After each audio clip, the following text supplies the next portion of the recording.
So ayun guys, nandito ako ngayon sa isang malamig na lugar, Tagaytay. Dito ako guys sa bypass road ng Tagaytay. Ayan yung mga farm dito. Ayan, ayan sa Mailing Kitchen. Mamaya pa tayo kakain guys. Lakad-lakad muna. Ayan, doon ako galing sa farm na yan. Ayan guys, kapahangin muna ako dito. Ang sarap ng hangin dito sa napuntahan kong lugar dito sa Tagaytay.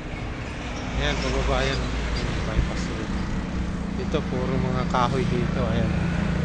Okay, lakad-lakad muna at mamaya pa naman yung ating VIP lalabas. Ayan, ito bike lane ito pero wala naman dumadaan dahil sa dulo madamo. Ayan, namiss ko yung kagubatan doon sa aming probinsya, yung nature.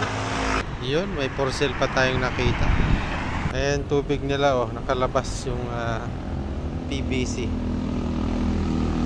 Nga lang, delikado pag may mga naglalakad sa gabi, may butas dito yung isang manhole. Ayan, malalim pa naman yan. Ayun muna guys, maraming salamat at magandang umaga.